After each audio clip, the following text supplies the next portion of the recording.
और आज हम आपको अडयाला जेल पर पीटीआई के tsunami, field marshal Asim Munir, Imran Khan साहब के मुतालिक एक टॉप इंटेलिजेंस रिपोर्ट, जीएचक्यू और पाकिस्तान के सबसे बड़े और सबसे मकबूल लीडर इमरान खान साहब के मुतालिक तीन बड़ी और अहम नोयत की ब्रेकिंग न्यूज से आगाह करेंगे। आज की पहली बड़ी breaking news field marshal Asim Munir, Sohail Afridi और इमरान खान साहब के मुतालिक है। एक ताकतवर इदारे के एक ताकतवर शख्स की जानिब से सोहेल आफरीदी को क्या अहम तरीन पैगाम भिजवाया गया, ये पैगाम इमरान खान साहब के मुतालिक था। इस पैगाम की अंदरूनी कहानी आपको सुनाएंगे। इस ब्रेकिंग न्यूज से और इस अंदरूनी कहानी से आपको ये पता चलेगा कि इस वक्त दीवार के पीछे या इस वक्त पर्दे के पीछे किस नोयत की पैगाम रसानी हो रही है और इस पैगाम रसानी का असल मकसद क्या है। आज की दूसरी बड़ी ब्रेकिंग न्यूज शाराए दस्तूर यानी रेड जोन की एक हसास तरीन इमारत में होने वाली एक आला तरीन सतह की मीटिंग के मुतालिक है। इस मीटिंग का मरकज़ो महवर इमरान खान साहब थे। इस मीटिंग में एक टॉप शख्सियत ने इमरान खान साहब के मुतालिक किस नोयत के अल्फाज बोले, इमरान खान साहब की रिहाई या उन्हें जेल में रखने के मुतालिक क्या अहम तरीन फैसले हुए, इसकी अंदरूनी कहानी भी आपके सामने रखते हैं। आज की तीसरी बड़ी ब्रेकिंग न्यूज अडयाला जेल पर सुनामी धरने के मुतालिक है। इस दौरान क्या तीन गैर मामूली वाकयात हुए, इन वाकयात के मनाजिर भी आपको दिखाएंगे और इसी दौरान जीएचक्यू के एक करीबी एंकर से क्या तीन बड़े ब्लंडर हो गए, ये दिलचस्प खबर भी आपके सामने रखेंगे। सबसे पहले आपको फील्ड मार्शल आसिम मुनीर, इमरान खान साहब और सोहेल आफरीदी के मुतालिक एक बड़ी और अहम नोयत की ब्रेकिंग न्यूज से आगाह करते हैं। अब एस्टैब्लिशमेंट के एक ताकतवर ऑफिसर ने सोहेल आफरीदी को क्या पैगाम पहुंचाया, इसी पैगाम में इमरान खान साहब के मुतालिक क्या ऑप्शन रखा गया और इस पर सोहेल आफरीदी का क्या रिएक्शन था, सोहेल आफरीदी ने इस पर क्या जवाब दिया, इसके मुतालिक एक दिलचस्प कहानी आपके सामने रखते हैं और हमारे जराये ने इस मामले पर जो अंदरूनी कहानी हमारे साथ शेयर की है, ये कहानी एज इट इज हमारे जराये की जुबानी आपको सुनाते हैं। तो मामला ये है कि एस्टैब्लिशमेंट के एक ताकतवर ऑफिसर की जानिब से सोहेल आफरीदी को एक इंतहाई अहम नोयत का पैगाम भेजा गया और आप ये भी कह सकते हैं कि ये एक हंगामी नोयत का पैगाम था। अब ये जो पैगाम है ये एक टॉप ऑफिसर की जानिब से भिजवाया गया। अब यही जो मैसेज या ये पैगाम जो है ये एक ऐसी सिचुएशन में भिजवाया गया और एक ऐसी सूरत हाल में भिजवाया गया जब इमरान खान साहब ने सोहेल आफरीदी को ये अहकामात जारी किए कि अब आपने एक फैसला कुन स्ट्रीट मूवमेंट चलानी है और उसके बाद सिविल और अस्करी एजेंसियों की एक हैरान कुन नोयत की रिपोर्ट भी सामने आ गई। अब ये जो रिपोर्ट है ये सिविल एजेंसीज और अस्करी एजेंसीज ने मिलकर बनाई और इस रिपोर्ट में तीन बहुत बड़े इंकशाफात किए गए। इस रिपोर्ट में यह बताया गया कि पीटीआई जो एक फाइनल कॉल की तैयारी कर रहा है, केपी से जो पीटीआई एक फाइनल कॉल की तैयारी कर रही है जिसे सोहेल आफरीदी लीड करेंगे और इसी तरह पीटीआई की क़यादत लीड करेगी। तो इस रिपोर्ट में यह बताया गया कि पीटीआई के इस फाइनल कॉल के लिए या पीटीआई के इस धरने के लिए केपी से इतनी बड़ी तादाद में काफिले आएंगे, इतनी बड़ी तादाद में लोग आएंगे कि इनको अटक पर रोकना नामुमकिन हो जाएगा। इससे पहले भी जो लास्ट ईयर 26 नवंबर को पीटीआई ने डी चौक में धरना देने की कोशिश की थी, उस वक्त भी पीटीआई के कारकुनों को अटक पर रोकना नामुमकिन हो गया था और बदतरीन तशद्दुद के बावजूद, गोलियां चलाने के बावजूद पीटीआई के कारकुन डी चौक में पहुंच गए थे। तो अब ये जो एक असेसमेंट रिपोर्ट है, एक इंटेलिजेंस रिपोर्ट है, इसमें यह बताया गया कि अटक जिसको ये जाली हुकूमत अपनी रेड लाइन कहती है और ये कहते हैं कि हम अटक को किसी सूरत क्रॉस नहीं करने देंगे, तो इस रिपोर्ट में ये बताया गया कि केपी से आने वाले काफिलों को जो कि केपी के मुख्तलिफ अजला मुख्तलिफ शहरों से आएंगे,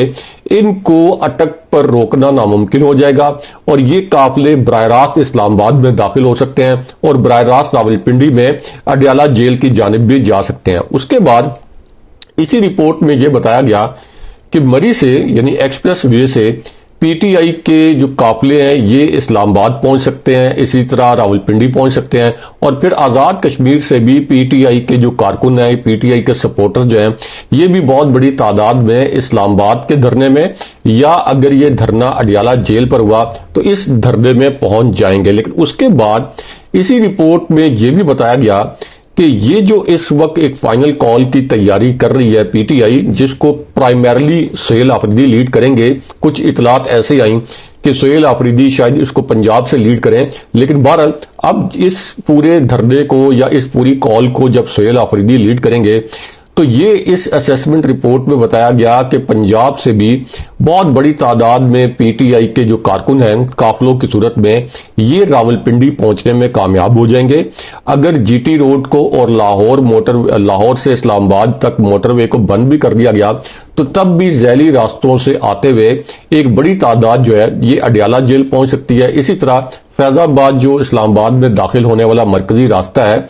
रावलपिंडी से, अगर इसको भी बंद कर दिया जाता है तो तब भी आईजीपी रोड, तरामड़ी चौक और जो दीगर रैली रास्ते हैं यहां से पीटीआई के कारकुन इस्लामाबाद में दाखिल हो सकते हैं। और फिर इसी रिपोर्ट में यह बताया गया कि इस पूरी सिचुएशन को कंट्रोल करना नामुमकिन हो जाएगा और एक ऐसी सूरत हाल भी बन सकती है कि जहां पे इदारों को कोई एक्शन लेना पड़ जाए, यानी एक ऐसा एक्शन कि जिसमें इस निज़ाम की तब्दीली मुमकिन हो जाए, या एक ऐसा एक्शन जिसमें बामानी मज़ाकरात करने पड़ जाएं और इस जाली हुकूमत को मुकम्मल तौर पर घुटने टेकने पड़ जाएं। अब ये जो पूरी रिपोर्ट है इसके पूरे बैकग्राउंड में जो हमने आपको बताया इसको जरा आपने जहन में रखना है। तो इस पूरे बैकग्राउंड में एस्टैब्लिशमेंट के एक ताकतवर ऑफिसर की जानिब से सुहेल आफरीदी को एक बड़ा खास नोयत का पैगाम पहुंचाया गया। अब ये जो ताकतवर ऑफिसर हैं इन्होंने खुद सुहेल आफरीदी को एक फार्मूला पेश किया, या आप ये कह सकते हैं कि एक बहुत बड़ा ऑप्शन दिया, और इस ऑप्शन में ये कहा गया कि आप हमारी डायरेक्शन मान लें, आप हमारे डायरेक्टिव्स मान लें, आप हमारे एहकामात मान लें, आप हमारी तजावीज़ मान लें। यानी मुख्तलिफ पैरायों में सुहेल आफरीदी को यह कहा गया कि आपको हम जो मशवरे दे रहे हैं आप ये मान लें। उसके बाद ये कहा गया कि आप हमारी मर्जी के मुताबिक कुछ फैसले करें, अपनी हिकमत अमली में हमारी मशावरत को शामिल करें। अगर आप हमारी बात को तस्लीम कर लेंगे, अगर आप हमारी बात जो हम आपको डायरेक्टिव देंगे अगर आप इसके मुताबिक चलेंगे तो फिर इमरान खान साहब और पीटीआई के मामला जो है ये मस्बत अंदाज में हल कर लिए जाएंगे। अब ये जो पैगाम है ये एस्टैब्लिशमेंट के एक ताकतवर ऑफिसर की जानिब से सुहेल आफरीदी को भिजवाया गया। अब इस पर सुहेल आफरीदी ने क्या जवाब दिया ये भी आपको बताते हैं। तो मामला ये है कि जिस वक्त सुहेल आफरीदी को ये पैगाम दिया गया कि अब आप हमारे डायरेक्टिव्स पर चलें और इस सूरत हाल में इमरान खान साहब और पीटीआई के मामलात खुश असलूबी से हल हो जाएंगे, तो सुहेल आफरीदी ने ये डायरेक्टिव्स मानने से इनकार कर दिया। उन्होंने इस पैगाम पर अमल दरामद करने से इनकार कर दिया और उन्होंने कहा कि मुझे इमरान खान साहब जो हदायत देंगे मेरे लिए वो हदायत मुकद्दम है, मेरे लिए किसी और की हदायत मुकद्दम नहीं है, और मैं मुलाकातें भी जो करूंगा उन्हीं लोगों से करूंगा जिनके बारे में इमरान खान साहब मुझे इजाजत देंगे। इमरान खान साहब की इजाजत के बगैर मैं कोई मुलाकात नहीं करूंगा और किसी और की हदायत नहीं मानूंगा। ये सुहेल आफरीदी ने जवाब दिया। लेकिन यहां आपको फील्ड मार्शल आसिम मुनीर और इमरान खान साहब के मुतालिक एक और बड़ी और अहम नौयत की ब्रेकिंग न्यूज से आगाह करते हैं। अब रेड जोन की जो एक हसास इमारत है यहां पे इमरान खान साहब के मुतालिक एक टॉप लेवल की मीटिंग हुई। इस टॉप लेवल की मीटिंग में बड़ी अहम शख्सियात शरीक थी। इसकी अंदरूनी कहानी आपको बताते हैं। हमारे जराए ने इसकी अंदरूनी कहानी हमारे साथ शेयर की है। ये अंदरूनी कहानी आपके सामने रखते हैं। तो मामला ये है कि शाराए दस्तूर पर यानी रेड जोन की जो एक हसास इमारत है यहां पर एक आला तरीन सतह की मीटिंग हुई और ये एक ऐसी मीटिंग थी जिसका पूरा फोकस इमरान खान साहब थे। यानी आप ये कह लें कि इस मीटिंग का महवर और मरकज जो है अव्वल व आखिर ये इमरान खान साहब थे। अब ये जो रेड जोन है जहां पे ऐवान सदर, जहां पे prime minister house, prime minister office, इसी तरह पीटीवी, सुप्रीम कोर्ट और गैर मुल्की सफारत खाने कायम है, जो आपकी हसास तरीन इमारतें हैं वो भी यहाँ कायम है। यहाँ पे ये मीटिंग हुई एक हसास इमारत में और यहाँ पे जो ऐवान सदर के मकीन हैं आप समझ गए होंगे कि जो ऐवान सदर के मकीन हैं वो भी इस पूरे प्रोसेस के अंदर शामिल थे। अब यहां पे सदर आसिफ अली जरदारी साहब का एक इनपुट भी सामने आया और इमरान खान साहब की रिहाई होनी चाहिए या उनसे डायलॉग होना चाहिए या नहीं, इस पर सदर आसिफ अली जरदारी साहब का एक इनपुट था। और ये जो पूरी मीटिंग थी ये इस पस मंजर में हो रही थी कि राना सनाउल्लाह ने एक फार्मूला पेश किया और इस फार्मूला में उन्होंने कहा कि मुल्क को अगर सियासी इस्तेकाम देना है, अगर माशी इस्तेकाम देना है तो फिर 5 बड़ों की बैठक होनी चाहिए। और इन 5 बड़ों में उन्होंने इमरान खान साहब, फील्ड मार्शल आसिम मुनीर, नवाज शरीफ, शहबाज शरीफ और आसिफ अली जरदारी का नाम लिया। यानी आसिफ अली जरदारी जो है वो उनको एक मेन स्टेक होल्डर के तौर पर इस फार्मूला के अंदर राना सनाउल्लाह ने शामिल किया। अब यही जो रेड जोन की हसास इमारत है, यहां पे जब इमरान खान साहब के साथ बैठक का मामला जेर बहस आया कि क्या फील्ड मार्शल आसिम मुनीर, आसिफ अली जरदारी, नवाज शरीफ, शहबाज शरीफ और खान साहब की कोई मुलाकात होनी चाहिए, कोई बैठक होनी चाहिए और इस बैठक के अंदर क्या मुल्की मसाइल के ऊपर कोई बातचीत होनी चाहिए, तो इस पर सदर आसिफ अली जरदारी साहब का इनपुट जो है वो बड़ा मुख्तलिफ था और हैरानकुन था। तो सदर आसिफ अली जरदारी का इनपुट ये था कि इमरान खान साहब से किसी भी सूरत मज़ाकरात ना किए जाएं। इमरान खान साहब को जिस किस्म की मुश्किलात का सामना है, इमरान खान साहब को जिस किस्म की सख्तियों का सामना है, इसमें किसी किस्म की कोई कमी ना लाई जाए। और इस तजवीज़ का पस मंजर यह था कि अगर इमरान खान साहब रिहा हो गए तो फिर पीपल्स पार्टी और नून लीग के लिए बहुत मुश्किलात पैदा होंगी और एस्टैब्लिशमेंट के लिए भी हालात साजगार नहीं रहेंगे। तो आप ये कह लें कि आसिफ अली जरदारी जो है ये ताकतवर हलकों को भी ये बावर करवाते रहे कि इमरान खान साहब की रिहाई की सूरत में आपके लिए भी हालात साजगार नहीं रहेंगे। और जानने वाले जानते हैं कि अगर खान साहब रिहा हो गए तो फिर पीपल्स पार्टी और नून लीग की सियासत जो पहले ही 2024 के इलेक्शन में अवाम ने वोट की ताकत से सियासी तौर पर दफन कर दी थी, ये मुकम्मल तौर पर ही खत्म हो जाएगी। इसलिए यहां से इनपुट किया है कि इमरान खान साहब की रिहाई के लिए कोई मज़ाकरात ना किए जाएं या कोई ऐसे मज़ाकरात ना किए जाएं जिसके नतीजे में इमरान खान साहब की रिहाई मुमकिन हो सके। लेकिन यहां आपको GHQ और इमरान खान साहब के मुतल्लिक अलग से एक बड़ी और अहम नौयत की ब्रेकिंग न्यूज से आगाह करते हैं। ये भी आज की एक बड़ी और अहम नौयत की खबर है और इस मामले पर भी एक अहम अंदरूनी कहानी हमारे जराए ने हमारे साथ शेयर की है। ये दिलचस्प अंदरूनी कहानी भी आपके सामने रखते हैं और आपसे ये कहेंगे कि ये जो दिलचस्प कहानी हम आपके सामने रखने लगे हैं, अंदरूनी कहानी, इस पर शायदगी के साथ कमेंट्स करके अपनी आरा का इजहार भी करें। तो मामला यह है कि नून लीग ने एक खामोश नौयत का सर्वे कराया है। इस सर्वे की कोई तशहीर नहीं कराएगी, यानी ये बात बाहर नहीं आने दी गई कि नून लीग इस किस्म का कोई सर्वे करवा रही है और इसकी तशहीर क्यों नहीं करवाई गई, इसकी वजह भी आपको बताते हैं। अब ये जो सर्वे है ये पंजाब में करवाया गया और इस सर्वे में ये जांचने की कोशिश की गई, ये समझने की कोशिश की गई कि मरियम नवाज के वज़ीर आला पंजाब बनने के बाद क्या नून लीग की जो डूबती साख है क्या ये कुछ बहाल हुई है और क्या नून लीग अब पंजाब में दोबारा से कुछ पेनिट्रेट कर सकती है, क्या नून लीग पंजाब में दोबारा कुछ मकबूलियत हासिल कर सकती है। क्योंकि पंजाब में खास तौर पर लाहौर में PTI ने 2024 के इलेक्शन में बदतरीन धांधली के बावजूद नून लीग के खिलाफ क्लीन स्वीप किया था। अब ये जो सर्वे है ये एक ऐसी सिचुएशन में करवाया गया जब मरियम नवाज की हुकूमत ने पंजाब में पूरी रियासती मशीनरी को इस्तेमाल करते हुए PTI को अमली तौर पर मफलूज करने के लिए हर किस्म का रियासती मशीनरी इस्तेमाल करके हर किस्म का हरबा इस्तेमाल किया और PTI को मुकम्मल क्रश करने के लिए जालमाना इकदाम किए गए। अब इस सर्वे के मुतालिक नून लीग बड़ी कॉन्फिडेंट थी, नून लीग को बड़ा एतमाद था कि मरियम नवाज की बतौर वज़ीर आला बहुत तशहीर की गई और इस बात की बहुत तशहीर की गई कि मरियम नवाज पंजाब में कोई नाम निहाद बड़े इनकलाबी इकदाम कर रही हैं। तो इसलिए नून लीग का ये ख्याल था कि ये जो सर्वे है इसमें तो ये पता चलेगा कि अब नून लीग पंजाब में दोबारा से जड़ें पकड़ रही हैं। दूसरी जानिब चूंकि इमरान खान साहब जेल में थे और ये खबरें भी फैलाई जा रही थी कि अब इमरान खान साहब की सियासत जो है ये खत्म कर दी जाएगी, तो नून लीग इसलिए बहुत कॉन्फिडेंट थी कि इस सर्वे के बड़े मस्बत नताइज आएंगे। लेकिन उसके बाद जो कुछ हुआ ये आप कह लें कि नून लीग के लिए एक साने से कम नहीं था, क्योंकि ये जो सर्वे था इसमें दो बड़े अहम नुकात जो हैं ये बताए गए। इस सर्वे के एक नुक्ते में ये बताया गया कि अगर आज पंजाब में एक कंट्रोल्ड माहौल में इलेक्शन हो जाए, यानी एक ऐसा माहौल जहां पे पीटीआई को बहुत आज़ादी ना हो इलेक्शन कैंपेन करने की, एक कंट्रोल्ड माहौल हो। तो इस कंट्रोल माहौल में होने वाले इलेक्शन में भी पीटीआई पंजाब से सादा अक्सरियत हासिल कर लेगी, यानी इतनी नशिस्तें हासिल कर लेगी कि उसको सादा अक्सरियत पंजाब में हासिल हो जाएगी। उसके बाद इसी सर्वे के दूसरे नुक्ते में यह बताया गया कि अगर ये इलेक्शन कंट्रोल माहौल में ना हो, अगर ये इलेक्शन आज़ाद और शफाफ तरीके से करवाया जाए, तो फिर पीटीआई सादा अक्सरियत नहीं बल्कि 2/3 से ज्यादा अक्सरियत पंजाब में हासिल कर लेगी।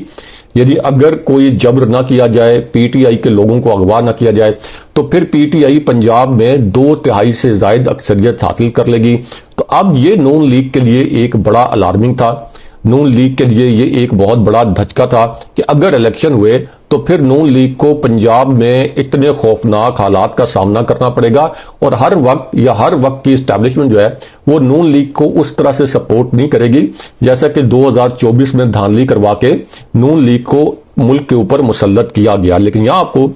जीएचक्यू और जीएचक्यू के एक करीबी एंकर और इमरान खान साहब के मुतालिक एक दिलचस्प नोयत की खबर से आगाह करते हैं। अब जीएचक्यू के ये जो करीबी एंकर हैं,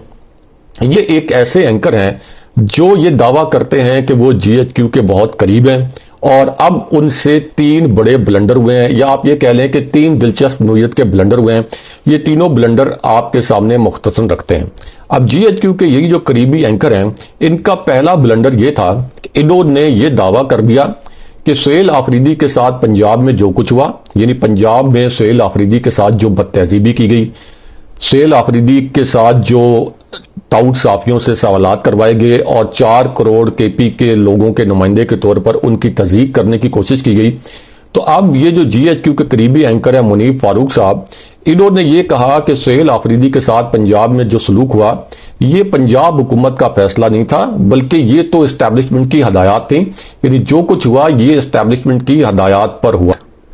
अब एक तरफ तो ये जो जीएचक्यू के एंकर हैं वो ये दावा कर रहे हैं और दूसरी जानिब डीजी आईएसपीआर और एस्टैब्लिशमेंट के जो दीगर मुतल्लिका ऑफिसर हैं उनका बयानिया ये है कि फौज को सियासत में ना घसीटा जाए, फौज का सियासत में किसी किस्म का कोई किरदार नहीं है। लेकिन ये जो एंकर हैं ये बार बार ये तासुर दे रहे हैं कि इस वक्त जीएचक्यू का या एस्टैब्लिशमेंट का सियासत में पूरी तरह से असर रसूख है या पूरी तरह से मदाखलत है। उसके बाद यही जो जीएचक्यू के एंकर हैं इन्होंने एक और ब्लंडर किया। अब इनका दूसरा ब्लंडर ये था जिसमें उन्होंने ये अल्फाज बोले कि अब तमाम फैसले जो है ये फील्ड मार्शल आसिम मुनीर करेंगे, हुकूमत सिर्फ इन फैसलों पर मोहर लगाएगी, यानी हुकूमत की कोई हैसियत नहीं है, तमाम फैसले फील्ड मार्शल आसिम मुनीर करेंगे। और इस तरह से मुनीफ फारूक साहब ने एक मरतबा फिर एस्टैब्लिशमेंट के उस बयानिए की नफी कर दी कि जिसमें एस्टैब्लिशमेंट बार बार ये कहती है कि हमारा सियासत से कोई अमल दखल नहीं है, हमारा किरदार सिर्फ दहशतगर्दी के खिलाफ लड़ना, जो पाकिस्तान की दुश्मन कुव्वतें हैं, दुश्मन ममालिक हैं, उनसे लड़ना है। लेकिन मुनीफ फारूक साहब ने यहाँ पे दोबारा ये बताया कि हुकूमत जो है ये सिर्फ एक मोहर है और असल में तमाम फैसले जीएचक्यू करेगा। उसके बाद उन्होंने एक तीसरा ब्लंडर भी किया। अब मुनीफ फारूक साहब ने इस तीसरे ब्लंडर में यह कहा कि ताकतवर हलकों की जानिब से, यानी जो एस्टैब्लिशमेंट है उनकी जानिब से इमरान खान साहब के मुतल्लिक ये अल्फाज बोले जा रहे हैं कि ही इज डन, यानी इमरान खान साहब जो है अब किस्सा माजी है और अब इमरान खान साहब एक हिस्ट्री तो रहेंगे लेकिन सियासी तौर पर वो खत्म हो चुके हैं, पीटीआई शायद मौजूद रहे, ये अब मुनीफ फारूक साहब ने दावा किया। लेकिन यहाँ अहम तरीन बात यह है कि इससे पहले जस्टिस फैज ईसा ने पीटीआई से इंतखाबी निशान छीन कर इमरान खान साहब को माइनस करने की कोशिश की। Chief election commissioner Sikandar Sultan Raja ने इमरान खान साहब को माइनस करने की कोशिश की, बड़े पैमाने पर धांधली करवा के। जनाब बाजवा ने खान साहब के खिलाफ रजीम चेंज ऑपरेशन करके और तहरीके अदम एतमाद लाके खान साहब को माइनस करने की कोशिश की। लेकिन अवाम ने जस्टिस फैज ईसा को माइनस कर दिया, जनाब बाजवा को माइनस कर दिया, चीफ इलेक्शन कमिश्नर को माइनस कर दिया। इसलिए जो लोग ये कह रहे हैं कि इमरान खान साहब माइनस कर दिए जाएंगे या इमरान खान साहब को माइनस किया जा सकता है, वो असल में ना तो कुछ साफी हैं, ना उनके पास कोई तज्जिया करने की सलाहियत है, ना ही उन्होंने ग्राउंड पे कभी रिपोर्टिंग की है, ना न्यूज रूम में कभी कोई एडिटिंग वगैरह की है। लेकिन यहाँ पे आपको जीएचक्यू और इमरान खान साहब के मुतालिक एक और अहम नोयत की खबर से आगाह करते हैं जो कि DGISPR के मुतालिक है। ये ताज़ा तरीन खबर आज के दिन में आई है, या आप ये कह सकते हैं कि अब DGISPR की एक नई प्रेस कॉन्फ्रेंस के मुतालिक एक बड़ा दावा किया गया है। अब ये दावा एक ऐसी सूरत हाल में किया गया है जब इससे पहले DGISPR ने जो प्रेस कॉन्फ्रेंस की थी उसमें इमरान खान साहब के लिए बड़े सख्त अल्फाज इस्तेमाल किए गए थे। इमरान खान साहब को जहनी मरीज करार दिया गया था और यह भी कहा गया था कि इमरान खान साहब मुल्क के लिए सिक्योरिटी थ्रेट है। अब सीनियर सहाफी जावेद चौधरी साहब ने DGISPR की एक और प्रेस कॉन्फ्रेंस के मुतालिक बड़ा दावा किया और इस दावे में उन्होंने ये अल्फाज इस्तेमाल किए कि DGISPR की एक बड़ी धांसू किस्म की प्रेस कॉन्फ्रेंस आने वाली है। ये अल्फाज उनके थे, यानी धांसू किस्म की प्रेस कॉन्फ्रेंस आने वाली है। इसमें वो ग्लोबल इश्यूज और पाकिस्तान की दाखिली सियासत पर बात करेंगे। ये एक ऐसी प्रेस कॉन्फ्रेंस होने वाली है जिसका बहुत अरसे तक असर रहेगा। ये जो आप कह लें कि दावा है ये जावेद चौधरी साहब का है, लेकिन यहाँ आपको GHQ और सुहेल आफरीदी के मुतालिक एक बड़ी और अहम नोयत की ब्रेकिंग न्यूज से आगाह करते हैं और कौमी हुकूमत के मुतालिक इस वक्त क्या अहम तरीन खबरें इस्लामाबाद में बाज़गश कर रही हैं, आज के दिन में क्या नई इतला या नई खबर आई है, इससे भी आपको आगाह करते हैं। तो मामला यह है कि ये नई ब्रेकिंग न्यूज एक ऐसी सूरत हाल में आई जब सुहेल वड़ाइच साहब ने ये खबर दी अपने कॉलम के अंदर कि इस वक्त GHQ या एस्टैब्लिशमेंट शहबाज शरीफ की डिलीवरी से मुतमईन नहीं है और मरियम नवाज के मुतालिक भी GHQ या एस्टैब्लिशमेंट का ये ख्याल है कि इसके बावजूद कि उनके पास मुकम्मल तौर पर एक खुला मैदान था, PTI को जाहिर है कि मुकम्मल तौर पर कुचला जा चुका था, लेकिन मरियम नवाज ऐसी परफॉर्मेंस नहीं दिखा सकी जिससे लोगों को ग्राउंड पर रिलीफ मिले, यानी अमली तौर पर लोगों को रिलीफ मिले। और फिर इसी खबर में यह कहा गया कि इस वक्त एस्टैब्लिशमेंट को एक नए वंडर बॉय की जरूरत है जो इस निज़ाम को लीड करे, यानी नए निज़ाम को लीड करे। और उसके बाद फिर सुहेल वड़ाइच साहब ने यह भी कहा कि इस वक्त कुछ नई आईनी तरमीम जो है ये आने वाली हैं और इन तरमीम का मकसद ये होगा कि एक कौमी हुकूमत सामने आए और फिर जो निगरान हुकूमत या कौमी हुकूमत सामने आए ये एक एक्सटेंडेड पीरियड के लिए हो और जो इस्लाहात इस वक्त एस्टैब्लिशमेंट करवाना चाहती है ये इस्लाहात करवाई जाए। यानी ये आप कह लें कि इस्लामाबाद में ये अब बाज़गश्त है कि एक नया निज़ाम आ रहा है, मौजूदा हुकूमत का जो तख्तो ताज है ये उल्टा दिया जाएगा और फिर उस निज़ाम को एस्टैब्लिशमेंट की कोई ताकतवर शख्सियत लीड करेगी। मुमकिन तौर पर इशारे ये हैं कि फील्ड मार्शल आसिम मुनीर और उनकी टीम इस नई हुकूमत को और इस कौमी हुकूमत को लीड करेंगे और इमरान खान साहब को भी दावत दी जाएगी कि वो इस कौमी हुकूमत का हिस्सा बन जाए। एक तरफ तो उन पर दबाव डाला जाएगा कि आप इस हुकूमत का हिस्सा बन जाए, दूसरी जानिब उनसे रिक्वेस्ट की जाएगी। लेकिन अब देखना है कि अगर इस किस्म का कोई निज़ाम आता है तो क्या इमरान खान साहब उसका हिस्सा बनते हैं या नहीं बनते। लेकिन इस पूरी सूरत हाल में अब GHQ और सुहेल आफरीदी के मुतालिक जो बड़ी ब्रेकिंग न्यूज आई है इस ब्रेकिंग न्यूज से आपको आगाह करते हैं। तो मामला यह है कि एक तरफ तो सुहेल आफरीदी के नाकाबिले जमानत वारंट गिरफ्तारी कुछ दिन पहले जारी किए गए थे, फिर हमने आपको बताया कि एस्टैब्लिशमेंट ने उनको कुछ पैगामात भी भिजवाए। अब सुहेल आफरीदी ने इस पूरी सूरत हाल में दो बड़े और अहम ऐलानात किए हैं। अपने पहले ऐलान में सुहेल आफरीदी ने यह कहा कि पाकिस्तान अब जिस नहज पर पहुंच चुका है अब इसके आगे तबाही है। पाकिस्तान को अगर कुछ हुआ तो अदलिया के मफलूज होने के बाद जजेस ये सोच रहे होंगे कि वकला और हम उनके लिए खड़े होंगे, वकला तहरीक शुरू करेंगे, हम आपके साथ खड़े होंगे। उन्होंने कहा कि जो जजेस इस निज़ाम के साथ खड़े हैं उनके लिए भी हालात नामुमकिन बना दिए जाएंगे। उसके बाद उन्होंने एक बड़ा ऐलान किया। सुहेल आफरीदी ने इस ऐलान में यह कहा कि इमरान खान हम सब की जंग लड़ रहा है, हम सबको इकट्ठे होकर मुत्तहिद होकर ये जंग लड़नी है, इस जबर के खिलाफ खड़े होना है और अगर किसी का 1% भी ज़मीर बाकी बचा है तो वो 26वीं और 27वीं आईनी तरमीम के खिलाफ खड़ा होगा। लेकिन उसके बाद उन्होंने एक बड़ा ऐलान किया और सुहेल आफरीदी ने इस ऐलान में बताया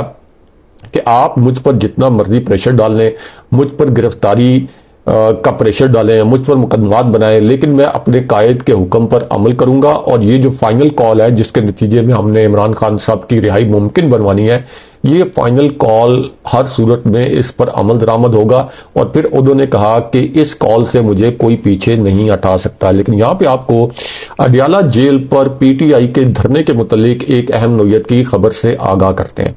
अब ये जो ब्रेकिंग न्यूज है ये एक ऐसी सूरत हाल में आई जब एक तरफ तो अडियाला जेल में बगिंग डिवाइसेस के जरिए इमरान खान साहब की रिकॉर्डिंग की जाती है कि वो अपनी बहनों के साथ क्या बात करते हैं और उनको किस किस्म के अहकाम देते हैं या पार्टी के लीडर्स को किस किस्म के अहकाम देते हैं कि आगे का लाया अमल क्या होना चाहिए। अब इस पूरी सूरत हाल में अलीमा खान साहिबा ने ये ऐलान किया था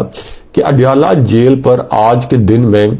बड़ी तादाद में लोग जमा हों और इसमें केपी से पंजाब से भी काफिले आए और इस धरने से पहले ही यानी अडियाला जेल में इस हैपनिंग से पहले इस जाली हुकूमत ने एक बड़ा कशीदगी का माहौल पैदा कर दिया। बहुत दूर दूर से बख्तरबंद गाड़ियां ला के अडियाला जेल के अतराफ खड़ी कर दी गई। यहाँ पे पानी की तोपें खड़ी कर देंगे, एडिशनल जो पानी की तोपें हैं यानी वाटर कैनन्स वो यहाँ पे ला के खड़ी की गई। उसके अलावा यहाँ जो नाकों की तादाद है वो बढ़ा दी गई और एक नाका जो इससे पहले जहां पे सुहेल आफरीदी साहब को इससे पहले रोका गया था उसके आगे 4-5 नए जो नाके हैं उनकी एक नई जो है लेयर यहाँ पे बना दी गई। लेकिन उसके बावजूद यहाँ पे बहुत बड़ी तादाद में यहाँ पे लोग पहुंच गए, यानी जो इन्होंने वाटर कैनन्स, जो इन्होंने बख्तरबंद गाड़ियां और जो इन्होंने यहाँ पे नाके वगैरह लगाए, ये तमाम चीजें नाकाम हो गई। इसके बावजूद लोगों की बड़ी तादाद यहाँ पहुंच गई। लेकिन यहाँ पे GHQ और इमरान खान साहब के मुतालिक आज की आखिरी खबर से आपको आगाह करते हैं। तो मामला ये है कि एक तरफ तो इस हुकूमत ने इमरान खान साहब के साथ मुज़ाकरात का ढोंग रचाया और फिर ये भी दावा किया कि एस्टेब्लिशमेंट जो है इन मुज़ाकरात के मामले पर ऑन बोर्ड है। लेकिन अब इस मामले पर अलीमा खान साहिबा ने इमरान खान साहब की तरफ से एक पॉलिसी स्टेटमेंट दिया है